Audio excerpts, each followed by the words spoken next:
Cibernética quiere decir el que gobierna, y normalmente era el timonel de un barco, ese es el cibernético, ¿no? Vamos a ver un poquito de la historia de la cibernética. Vamos a tratar de entender un poquito por qué la importancia. La cibernética se inventó y luego se olvidó. Y luego reapareció, pero ahora reapareció de una forma extraña, ¿no? Ciberespacio, cibernautas, cibertalk, y todas esas cosas que no tienen que ver realmente con la cibernética. Bien, como decía Javier, antecedentes de mi trabajo. Nosotros iniciamos este centro de tecnología de semiconductores a finales del 88. No había en Guadalajara ningún centro de diseño. Estaban 4 maquiladoras, IBM, Hewlett Packard, Motorola y Kodak. Y este proyecto fue financiado con $2 millones por IBM de corporación de Estados Unidos. Y la intención era tener un grupo en México que supiera diseñar circuitos integrados, semiconductores. Entonces, se sacó el concurso, lo ganó el CIMBESTA. Nos instalamos en Guadalajara, éramos 4 profesores de ingeniería eléctrica de Zacatenco, e iniciamos este negocio, ¿no? Una vez que estuvimos listos, que nos llevó como un año el poner el centro, el comprar las herramientas de diseño, el saberlas utilizar y el poder recorrer el flujo de diseño con un circuito integrado real, ya estábamos listos y empezamos a ofrecer nuestros servicios a la industria local. IBM, Kodak, Hewlett Packard y Motorola. Y pues ninguno de ellos nos compró nada. Luego nos fuimos a buscar las paraestatales, Telmex, CFE y Pemex, y tampoco nos compraron nada. Y luego nos fuimos a rogarle a la Secretaría de Comunicaciones y Transportes que estaban licitando la puesta el diseño, la construcción y la puesta en órbita de un satélite, que nos incluyeran y que por favor en el contrato obligaran a Hughes a que contratara con nosotros un par de circuitos integrados. Y pues nos dijeron, no, pues nosotros queremos que nos estén de allá arriba, no queremos que se caigan. Y tampoco nos dieron chamba. Entonces nos dimos cuenta que pues, México no era nuestro mercado y que había que ir a buscar mercado a otro lado. Y pues decimos, estamos a 3 horas de Estados Unidos, el mayor diseñador de semiconductores y electrónica del mundo. Pues hay que ir a buscar chamba allá. Y nos fuimos a buscar trabajo con IBM primero. En Kingston, en Nueva York, nos dieron la oportunidad. Diseñamos para ellos 2 circuitos integrados y 2 tarjetas de telecomunicaciones para manejo de comunicaciones y fibra óptica, para enlazar por red supercomputadoras y estaciones de trabajo. Y nos fue también que nos dieron trabajo. Todas las demás IBM, Raleigh, Boca Ratón, Poughkeepsie y para ellos hicimos muchísimas cosas. Hicimos circuitos integrados, tarjetas electrónicas, código para sus computadoras. Y de las últimas cosas que hicimos para ellos pues, fueron las computadoras. En algún tiempo, de finales de los 90, las computadoras más rápidas que tenía IBM y más poderosas en proceso, las diseñábamos nosotros aquí en Guadalajara. Cada máquina la cobrábamos el diseño en $150,000. No era mucho, pero ya era algo. Después me fui a buscar chamba con Hewlett Packard. Me dieron. Nos trajimos trabajo de diseño de circuitos integrados para sus máquinas láser. Y parte de la electrónica de estas máquinas también es nuestra, fue nuestra. Luego ya salieron del mercado. Luego fui a buscar trabajo también con AT&T, en telecomunicaciones también me dieron trabajo. Y total que facturábamos poquito, facturábamos como $1 millón anuales, éramos 15 gentes, ingenieros, pero no había nadie más en Guadalajara que supiera hacer este trabajo. Sin embargo, a partir de este trabajo se empezaron a crear pequeños grupos que fueron creando pequeñas empresas. Y después empezaron a llegar las empresas grandes a Guadalajara y entonces ahí empezaron a llevarse nuestros ingenieros y empezó un problema ahí ¿cómo se llama? De sobrevivencia, ¿no? Y total que nos pusimos de acuerdo con el gobierno y en lugar de quejarnos, entregamos a los ingenieros que necesitaban las compañías y esto empezó a crecer. So, pasamos de facturar $1 millón anuales a facturar $30,000 millones anuales actualmente. Ese es el tamaño del negocio de diseño y de electrónica en Guadalajara. Y fue gracias a ese trabajo que le dieron el premio de Ciencias y Artes, ¿no? Entonces, esa es mi experiencia con el tiempo. El gobierno ha impuesto, sobre todo para estatales como es el Cinvestav, ha impuesto muchas restricciones, a tal punto que ahorita ya no podemos hacer este tipo de trabajo. Si ustedes contratan un proyecto con la industria enseguida les da el dinero, ¿no? Ustedes con eso deberían de comprar sus computadoras, software, licencias, lo que sea. Y actualmente, si ustedes quieren comprar una computadora en el Cinvestav, tienen que esperarse un año. La tienen que pedir. Ustedes dan las características. Un año después les dan el permiso. Y pues la computadora la necesitábamos hace rato, ¿no? No dentro de un año. Entonces, ya no podemos hacer eso. Y entonces dije yo, pues, ¿qué voy a hacer? Y ahí fue donde dije, pues voy a dedicarme a hacer algo de lo que yo alguna vez quise hacer, que fue por eso que me fui a Francia a estudiar control. Y vamos a tratar de entender algunos mecanismos interesantes, ¿no?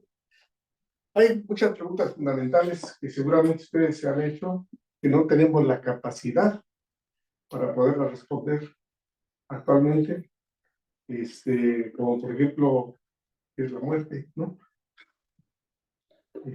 ¿Dónde estábamos antes de nacer?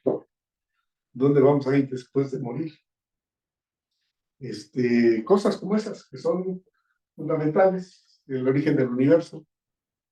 Si ustedes ven cómo estamos diseñados, somos máquinas extraordinarias, ¿no? Realmente pareciera que alguien las hubiera diseñado, aunque yo creo en particular que ha sido los 15,000 millones de años de transcurso del universo que han permitido que esto ocurra.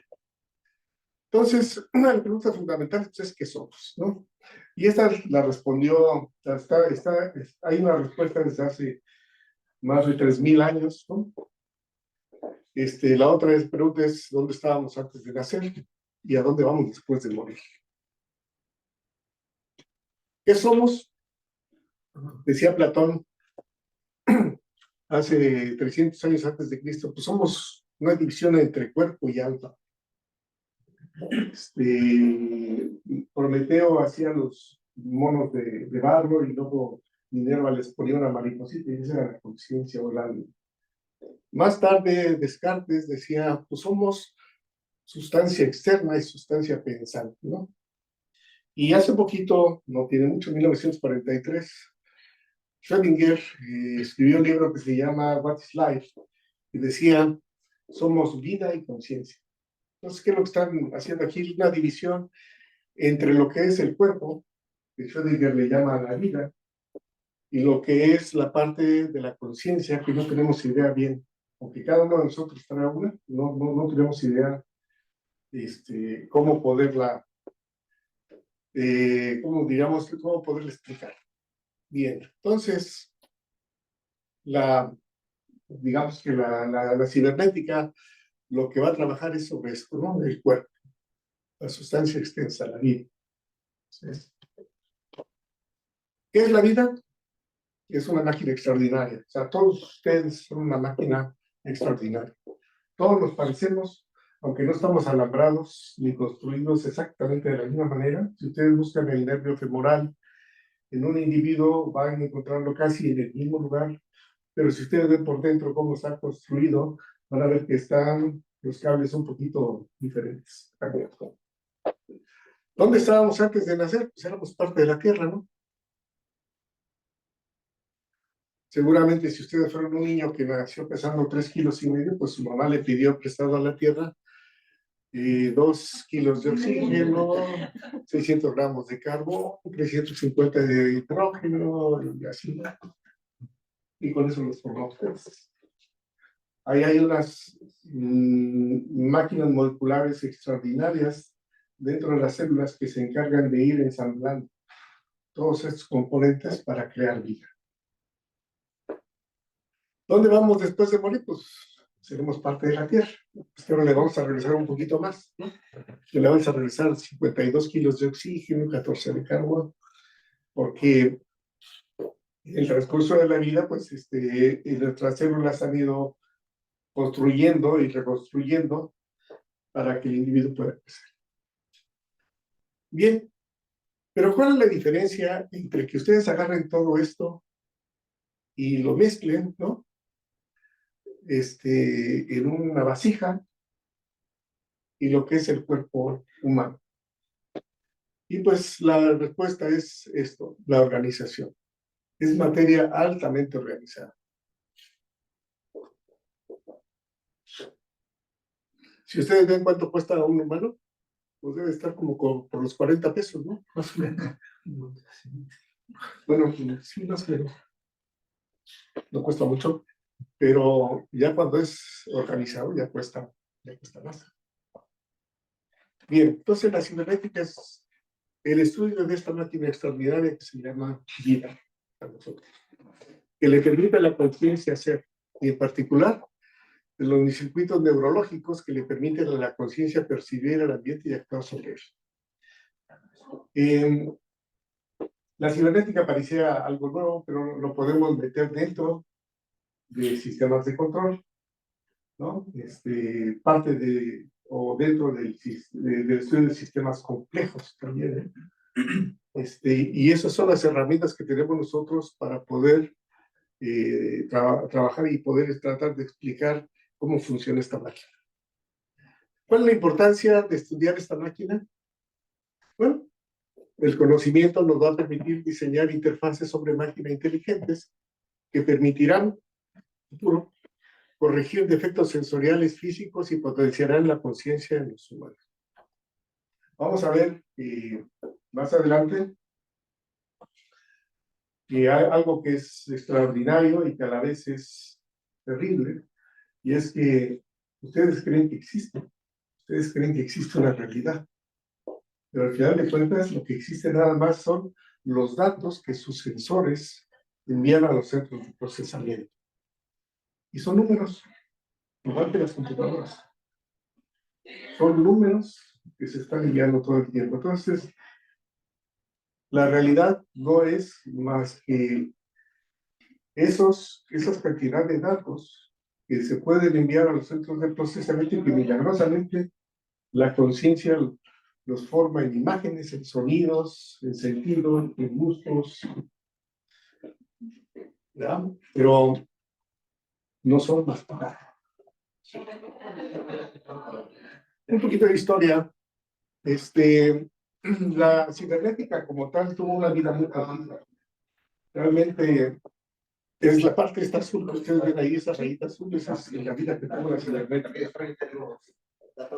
Y había dos grupos que estaban trabajando independientemente, digamos, un grupo en Cambridge, donde en el MIT estaba Norbert Wiener y Jean Bigelow, este matemático y el ingeniero, trabajando sobre problemas de tracking, de seguir aviones con el radar, poder calcular trayectorias para poder interceptarlos.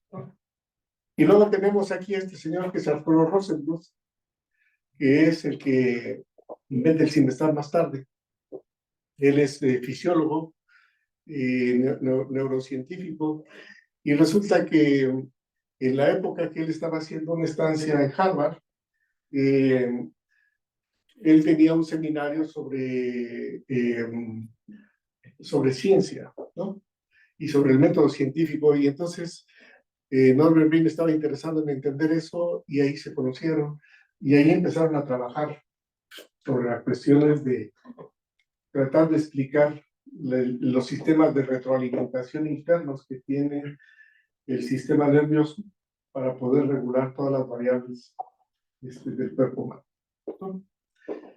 Por otro lado, tenemos este otro grupo que estaba en Illinois, Warren McCulloch, y Walter Pitts, este era el matemático, y este era el fisiólogo, ¿no? Y este es un biólogo. Y ellos trabajan sobre la percepción, tratan de entender cómo es que los sensores que nosotros tenemos producen información y esa información crea imágenes, crea sonidos, ¿no? Pero como ven ustedes, el espacio de tiempo en el cual ellos pudieron trabajar esto fue muy pequeño y vamos a ver por qué. De los trabajos importantes, digamos, que se tuvieron estos dos grupos, el grupo de Massachusetts, de Boston, digamos, tiene este artículo, Behavior Purpose and Theology. Yo creo que ese es el más citado o el más renombrado de sus trabajos.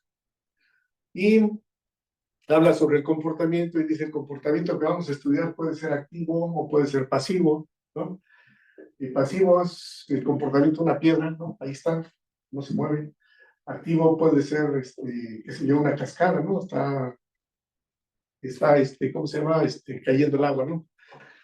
Puede ser que tenga propósito o no pueda tener propósito. La cascada no tiene propósito, simplemente está tirando agua. Propósito, es un poquito complicado, ¿no? Podrían ustedes ver un reloj, y dices, el reloj marca las horas, pero no tiene propósito, ¿no? Es una máquina que está dando vueltas simplemente, ¿no? Mientras tenga energía y cuerda va a estar dando vueltas, pero no tiene un propósito como el propósito puede ser, por ejemplo, que un misil alcance un blanco en el espacio y que se lo destruya. Ese tiene un propósito. Y tiene sistemas de control, de regulación, ¿cómo se llama? De feedback, que permiten todo el tiempo estar viendo qué tan cerca está y desviarse, cambiar la trayectoria para poder alcanzar el objetivo. Puede ser con retroalimentación, que ahí le llaman el teleológico, o sin retroalimentación. Entonces, ¿qué es lo que ellos van a estudiar? Los comportamientos activos con propósito y con retroalimentación. Y puede ser que el sistema sea predictivo o que no sea predictivo. Y aquí ellos van a estudiar los que son predictivos, ¿no? Y puede ser que sea predicción de primer orden, de segundo orden. Y también pues van a estudiar si son lineales, si no son lineales, si son continuos, discontinuos, y cuántos grados de libertad tiene el sistema. Y ese es el trabajo que ellos más quieren citar. Luego tenemos este otro que es muy referenciado actualmente porque es el inicio de lo que ahora son las redes neuronales, donde ellos proponen un modelo de red de neurona, ¿no? Aquí la información viene en este sentido, pareciera que va en el otro por el triangulito, pero no, en realidad la información viene en este sentido, y se basa en estas tres cosas. Dice, las neuronas tienen un umbral que la excitación debe de exceder para iniciar un impulso. La información solo viaja en un solo sentido. La inhibición, que está aquí, impide a la neurona producir un impulso. Y tenemos tipos de disparo todo normal. Y con eso ellos inventan o reinventan, ¿no? Una nomenclatura muy parecida a la que tiene Claude Shannon, ¿no? En su tesis de maestría, donde nos enseña cómo poder utilizar estas tres operaciones para crear todo el universo de aplicaciones que ustedes tienen en su teléfono celular. Y hace circuitos complejos que vienen ahí en ese artículo. Y como les digo, este es el inicio de lo que ahora son las redes neuronales modernas. Bien, ¿por qué no funcionó esto? Rosenbluth y McCulloch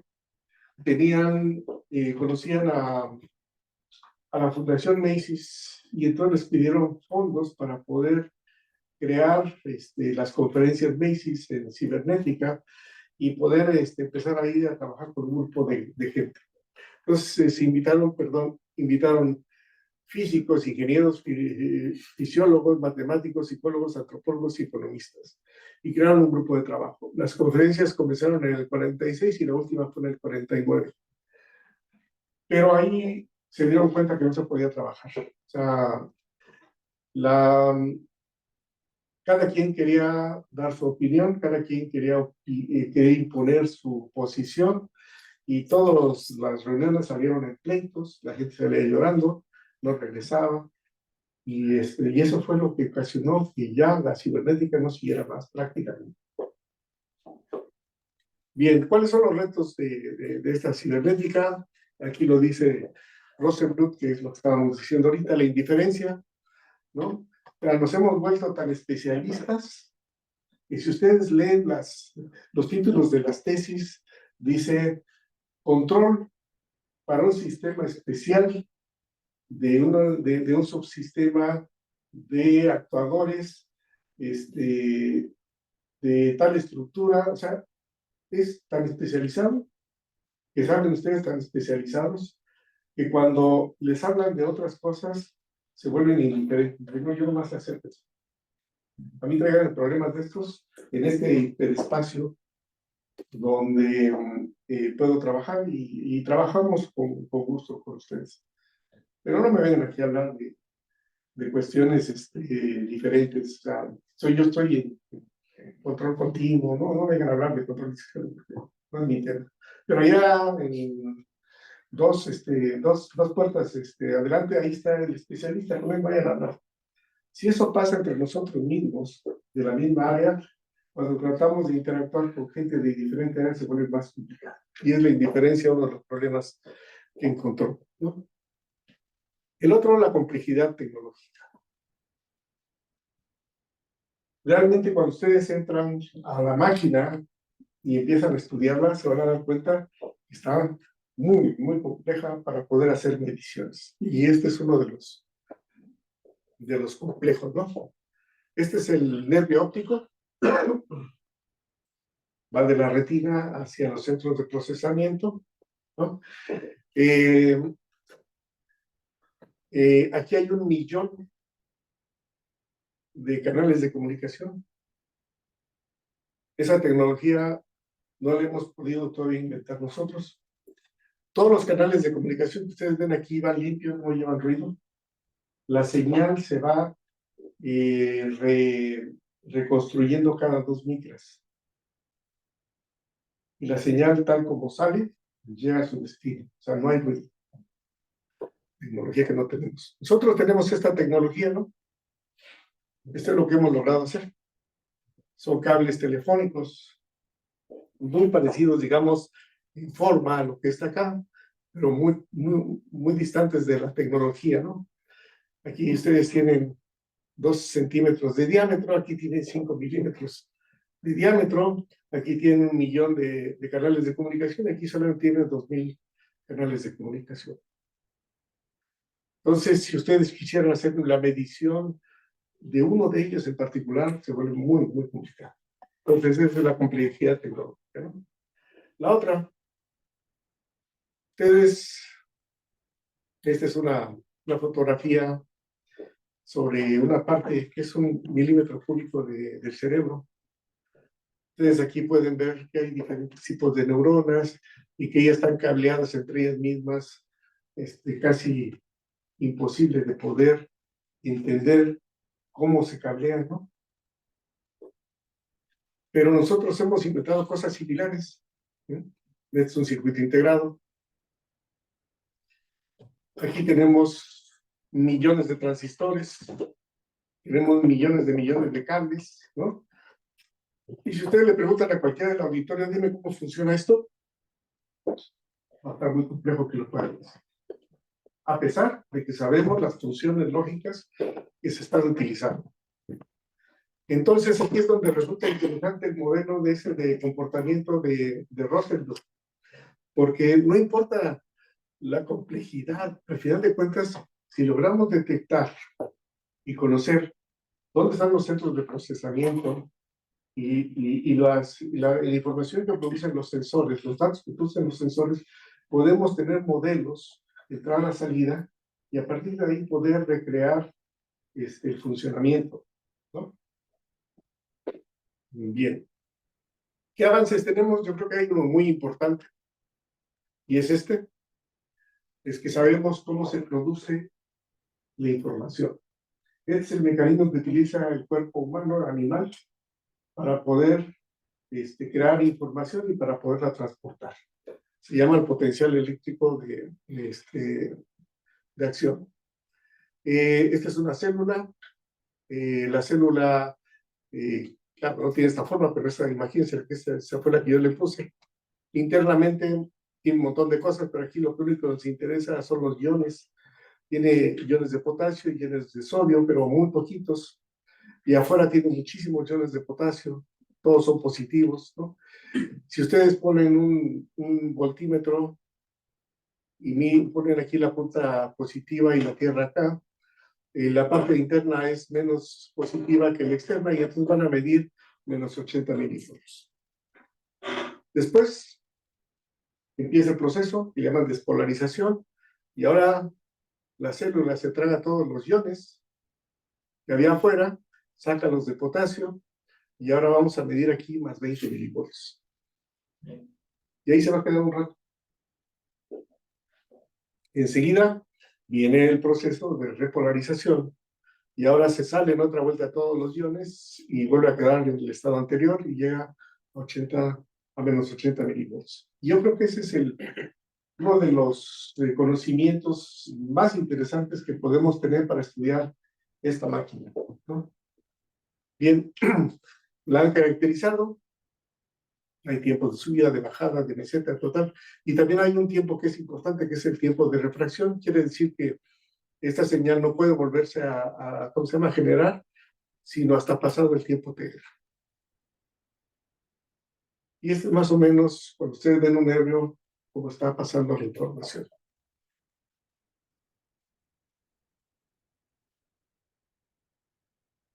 Bien, otro conocimiento interesante es que se ha estudiado muchísimo la retina. La retina nos permite capturar información, ¿no? Tenemos más o menos 7 millones de fotorreceptores de color para esta longitud de onda que corresponde al rojo, al verde y al azul. Y tenemos 120 millones de fotorreceptores para la luz. Eso nada más ven qué tanta luminosidad existe en ese campo, ¿no? Esta es la retina. Aquí están los fotorreceptores, enfrente de ellos, transparentes, están todo un sistema de preprocesamiento, ¿no? Aquí tenemos las neuronas que son las que preprocesan la información antes de enviarla, porque si tenemos 127 millones de fotorreceptores y solamente tenemos 1 millón de canales de comunicación, pues tenemos que preprocesar la información, comprimirla y poderla enviar hacia los centros de procesamiento. Y luego aquí están los ganglios que son como, tienen una función como de direccionamiento de la información. Bien. Y si ustedes ven la cantidad de información que procesa la retina, es enorme. Imagínense ustedes que nosotros hacemos, ¿cómo se llama?, el muestreo de 60 imágenes por segundo. Si a cada uno de los fotorreceptores le asignamos nada más 3 bits por píxel, entonces si sumamos los 127 millones, lo multiplicamos por esto, nos va a dar los 381 megabits por imagen, y en un segundo va a estar procesando la retina 22.8 gigabits por segundo de datos. Sus ojos están procesando esa información todo el tiempo, ¿no? Entonces son de las cosas interesantes que existen. No se envían imágenes, ¿no? Lo que se envían son datos, pero no se envían imágenes. Bien, ahora vamos a trabajar, voy a platicar un poquito sobre el trabajo que yo empecé a hacer sobre esta área. Es pobre todavía, pero yo creo que ahí va. Yo me volví experto en el diseño de sistemas de telecomunicaciones para AT&T. Ahí, para diseñar un sistema de telecomunicaciones, lo que ustedes tienen que hacer es leerse una cantidad de estándares eh, y de, ¿cómo se llaman estos? Bueno, documentos, ¿no? Emiten las instancias reguladoras de comunicaciones del mundo. Si ustedes quieren conectar un aparato a Internet, pues tienen que seguir voltajes, tienen que seguir protocolos de comunicación, tienen que seguir ciertas frecuencias, ¿no? Y entonces yo me decía, bueno, yo ya entiendo eso desde el punto de vista de la red electrónica, pero el sistema nervioso debe de ser algo parecido. El sistema nervioso debe de tener protocolos de comunicación, tiene que tener estándares, y los estándares acabamos de ver uno de ellos, que es cómo se genera la información y cómo se transporta, ¿no? Entonces dije, pues me voy a dedicar a eso un rato. Entonces, el protocolo de comunicación son las reglas que permiten que dos o más entidades intercambien información. ¿Por qué explorar el protocolo de comunicación? Bueno, nos va a permitir conocer y controlar cualquier información que pase por la red nerviosa y, como decíamos antes, va a permitir diseñar interfaces sobre máquinas inteligentes. Dice, las máquinas electrónicas y los organismos humanos tienen un parecido funcional sorprendente. Si ustedes ven sus computadoras oyen, ven, hablan, hacen cálculos, recuerdan, ¿no? Y eso lo hacemos, o lo hemos hecho así, porque es la mejor manera de interactuar con las máquinas, ¿no? Que se parezcan a nosotros. Todos los ingenieros reproducen consciente o inconscientemente en sus diseños una arquitectura funcional similar a la que se encuentra en los organismos humanos. Y esto también es el caso de las redes de comunicaciones complejas electrónicas. Si ustedes ven la red de Internet actualmente debe estar comunicando a más de 20.000 millones de usuarios. Pero los usuarios son computadores o equipos de cómputo, ¿no? A lo mejor detrás de una de ellas hay un humano que está leyendo su correo electrónico, pero lo que comunica a la red de datos son computadores. Entonces, esa es la red, más o menos, ¿no? Y nos podemos conectar a ella en cualquier punto de acceso, siempre y cuando respetemos el protocolo de comunicación. Si respetamos el protocolo de comunicación, podemos transportar información de un punto a otro. ¿Okay? Y la red neuronal, que corresponde a todo el sistema nervioso que está en la médula espinal y todo el sistema nervioso que está en las retinas y en los sensores y en el cerebro. Esa red comunica más o menos como a 100.000 millones de usuarios. Perdón. Y esos millones de usuarios son neuronas, sensores, motores, centros de procesamiento, centros de datos, y estos mismos se comunican con la conciencia, ¿no? Pues, por ejemplo, su retina está viendo una imagen, produce datos, esos datos se transportan por la red y milagrosamente la conciencia ve una imagen, pero realmente no son datos, o sea, no es una imagen, son datos. Al revés también, la conciencia ordena a la máquina, ¿no? Realizar una acción. Aquí la mano está apuntando y acá dice, no, ya quiero que no apunte. Y se comunica con el centro de procesamiento motor. El centro de procesamiento motor genera los comandos y estos comandos se transportan, llegan al punto ¿cómo se llama?, de acción, y ahí se ejecuta el comando. Bien, yo me dediqué a tratar de entender todo ese protocolo de comunicación. Tratar de hacerlo en algún lugar complejo estaba muy difícil, o sea, tratar de entender a través de cefalogramas o ese tipo de señales, el protocolo de comunicación iba a ser muy difícil.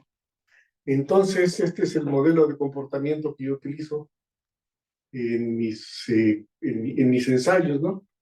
Hagan de cuenta que aquí es el nervio femoral, el que tenemos aquí, ¿no? Tiene el sensor, que serían todos los puntos de contacto y los sensores que tenemos de presión, de frío, calor, vibración. llega a un centro de procesamiento primario que son unos ganglios que están justo a la entrada de la espina dorsal donde conecta el nervio femoral. Si ustedes toman algo muy caliente, ese centro primario de procesamiento manda una retroalimentación y abren ustedes la mano para soltar el objeto y que no dañe a los sensores ni dañe al mecanismo. Sin embargo, la información pasa y llega al centro de procesamiento sensor.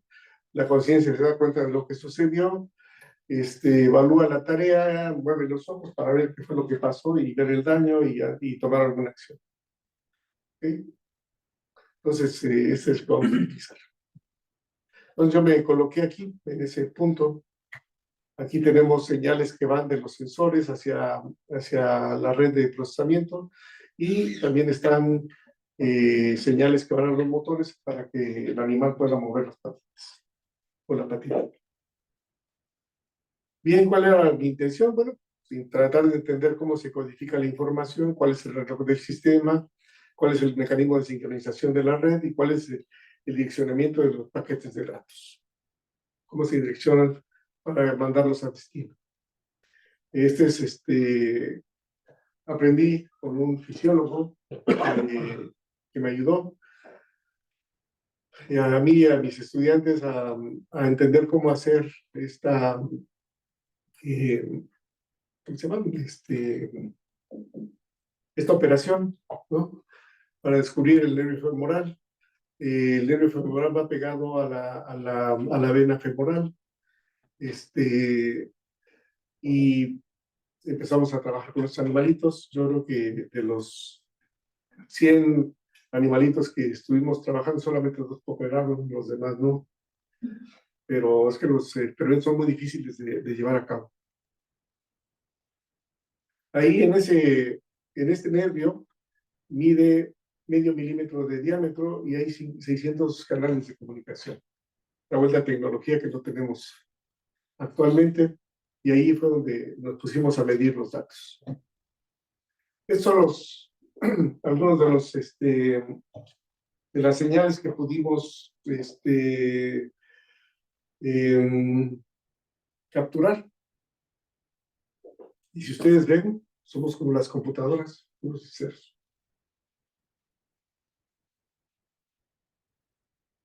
¿Dónde va la información cuando ustedes ven esto?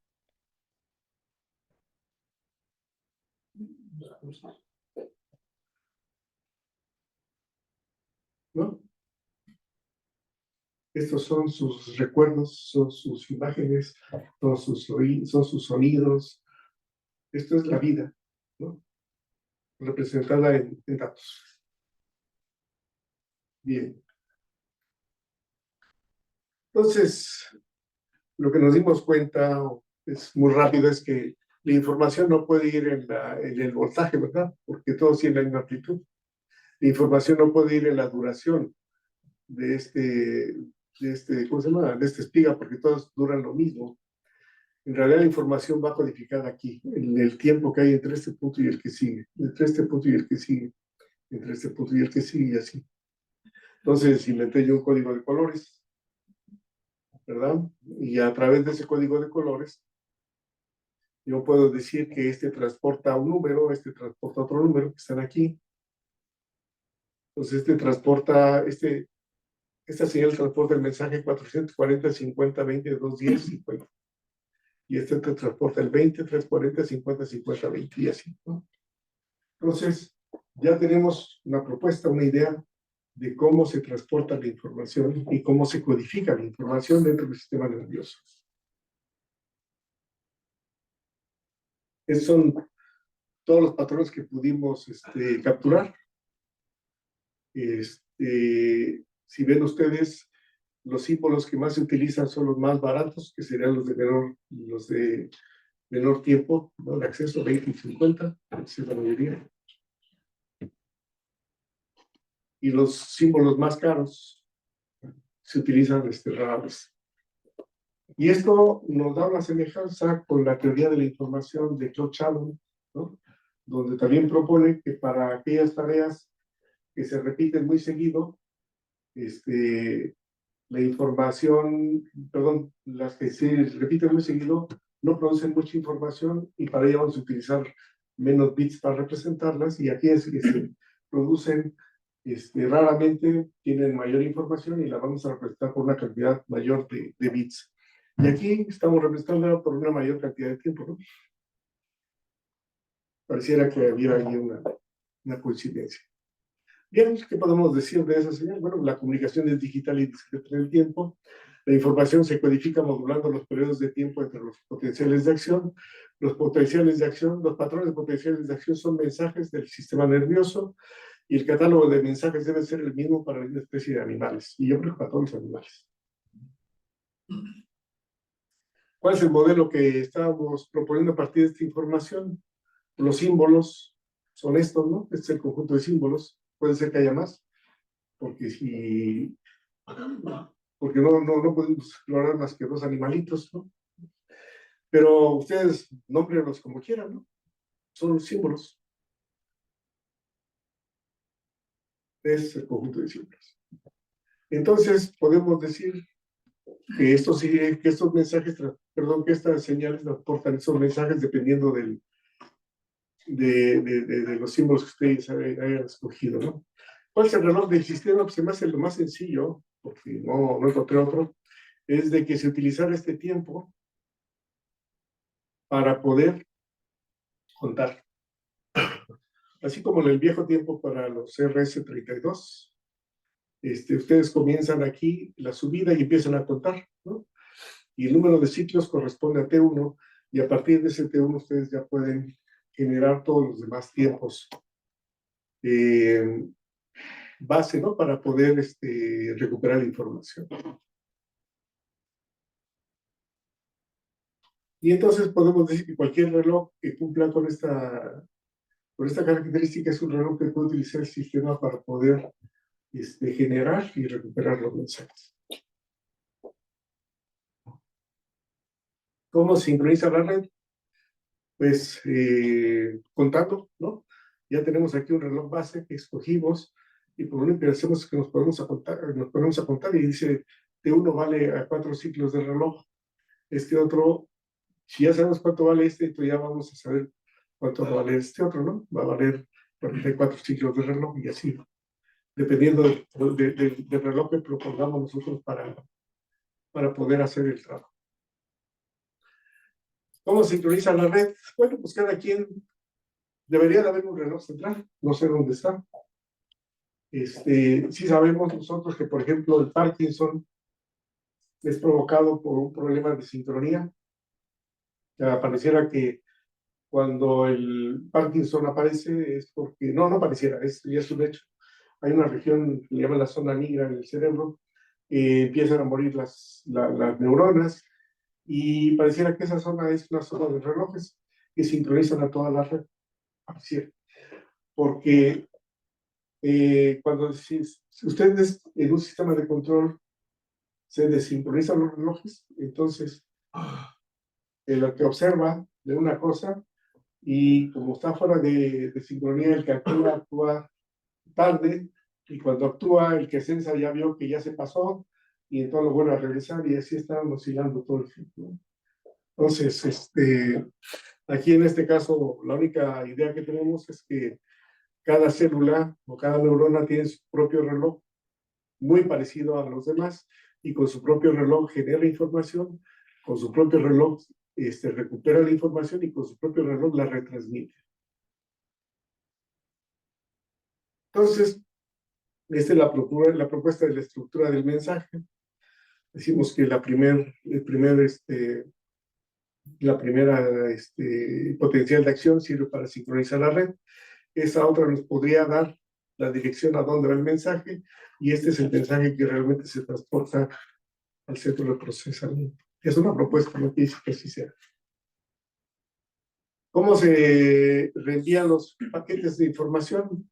Bueno, cuando nosotros o ustedes escriben un mensaje, ¿no? Un email, lo primero que hacen es decir a dónde va, ponen la dirección del destinatario, luego el mecanismo del sistema también pone en el encabezado quién lo está enviando, luego pone información sobre el contenido, qué tipo de información es, de manera de que los sistemas de direccionamiento den prioridad a los mensajes, y dan un montón de información, y eso se le llama verticalizado, ¿no?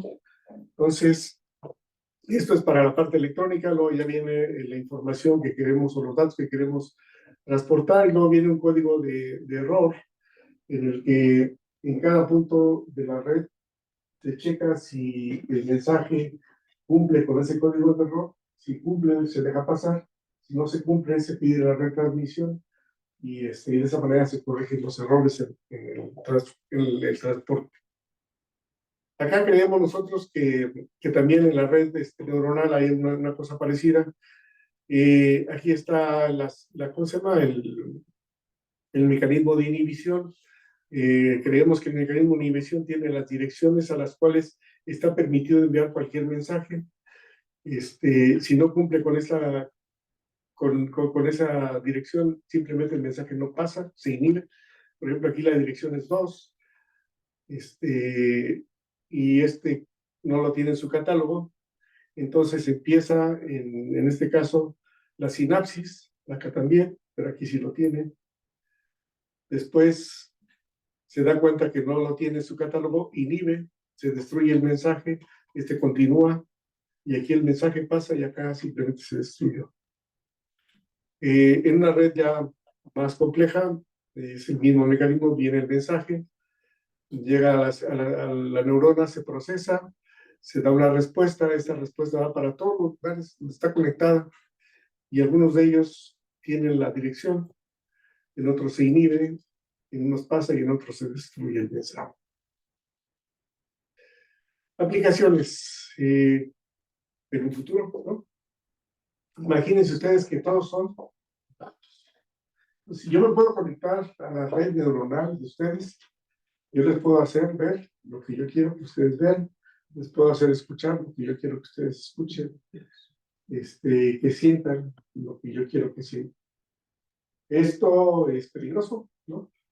Estarían viviendo en un mundo virtual como el que tenemos ahorita, pero más bien provocado. Nos podríamos conectar a la red simplemente trayendo un reloj, ¿no? De esto que tenemos acá. Nos conectamos a la red, y a partir de esa conexión, ustedes podrían recibirse ya, perdón, llamadas telefónicas, y podrían contestar sin ni siquiera abrir la boca, ¿no? Podrían ver imágenes sin tener que ver una pantalla. O sea, es el futuro, y el futuro viene así. El futuro es bien, pero es el futuro, pero también podríamos ayudar a gente que tiene problemas físicos. Por ejemplo, en este caso, ¿no? Si esta persona no ve,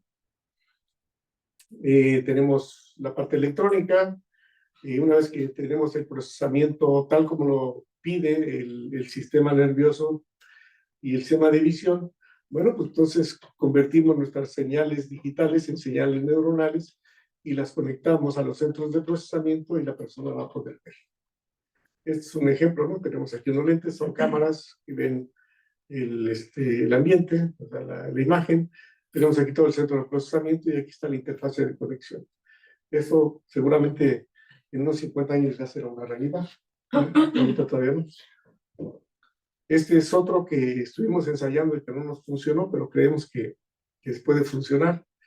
El nervio maxilar y el nervio auditivo llegan a este ganglio, y ese ganglio switchea la información del nervio auditivo hacia el centro de procesamiento de la audición, y todo lo que son la expresión de los dientes y algunos otros datos hacia el centro de procesamiento maxilar. Pero poniendo aquí un sistema de captura ¿cómo se llama? Como una antena electrónico, podemos nosotros a través de un aparatito enviar esta información aquí, y una vez que ya está aquí, la metemos por acá y la enviamos al centro de audición. No sé si ustedes han escuchado que hay gente que dice que escucha radio, ¿no? Porque trae brackets o porque trae... Es el mecanismo que se utiliza. Entonces yo creo que sí lo podemos hacer. No lo hemos ensayado y no nos ha funcionado, pero algo está. Este fue un proyecto que me propusieron, me proponían 10 millones de pesos para realizarlo, pero como me fui de secretario de planeación del CIMBESTAB, ya no lo pude hacer. Y el chiste es poder escuchar lo que el estómago le dice al centro de procesamiento del estómago en el cerebro. El cerebro está conectado por dos nervios, el nervio vago, uno que va en sentido hacia el centro de procesamiento y otro que viene del centro de procesamiento hacia el estómago. Y la idea aquí era controlar la ingesta de las personas y ensayar primero con los animales.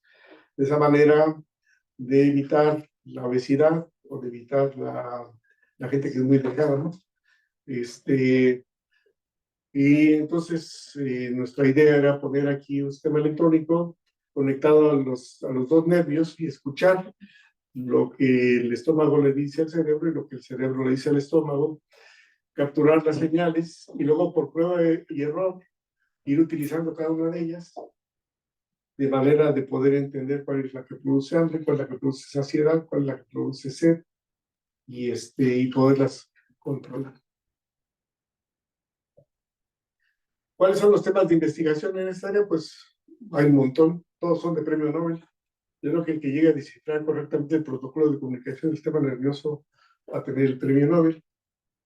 El que entienda cómo se codifica la información dentro del sistema del DNA, por ejemplo, ¿no? Es de premio Nobel. El que descifre el significado de los mensajes también es de premio Nobel, ¿no?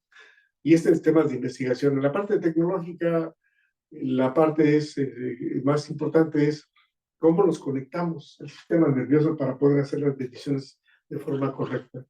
Y la otra que es diseñar sensores, órganos y prótesis artificiales. Diría yo, inteligentes. Y aquí viene la pregunta, ¿y ustedes qué piensan?